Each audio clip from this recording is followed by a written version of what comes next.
l'hippodrome de Nouméa hier soir, Philippe Dunoyer aussi tenait meeting. Sans surprise, l'essentiel de son discours était consacré aux raisons et objectifs de la nouvelle plateforme réunissant Calédonie Ensemble, les Républicains, le MPC et tous Calédoniens contre les candidats Maimpou dans la deuxième et Sonia Baquès dans la première. Caroline Antich-Martin, Laura Gintou.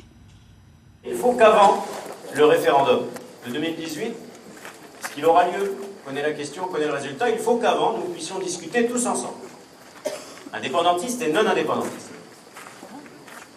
Commencer par la famille non-indépendantiste, ça semble pas idiot. Discuter avec les autres partis non-indépendantistes, oui, mais pas tous. Aux 450 personnes réunies pour cet ultime meeting, Philippe Dunoyer décrit l'esprit de cette plateforme créée entre les deux tours. Dans cette plateforme, vous allez retrouver, et vous retrouvez, les formations politiques qui se rangent délibérément autour de la préservation absolue et nécessaire de cet héritage de Jacques Lafleur et de Jean-Marie Tjibaou. La paix que nous avons érigée en slogan de campagne.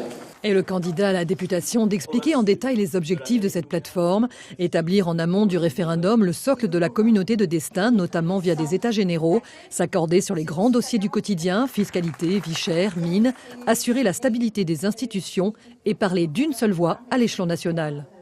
Il faut que l'État entende le plus possible une voix forte et représentative s'exprimer.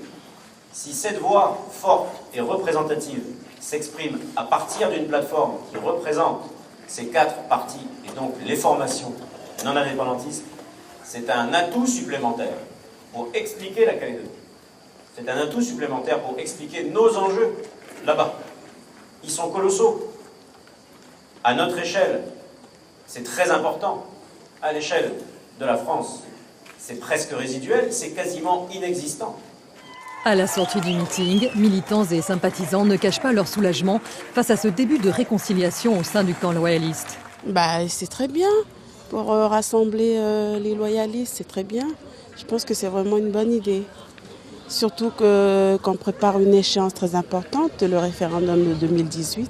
Qu'il y ait enfin un rassemblement, ça prouve que ça avance et que on est entendu. Parce qu'on voudrait une parole commune et ils commencent à y penser tous.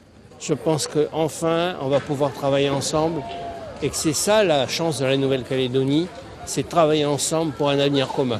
Autre atout de cette plateforme pour Philippe Dunoyer, elle le place désormais en pole position dans la course à la députation.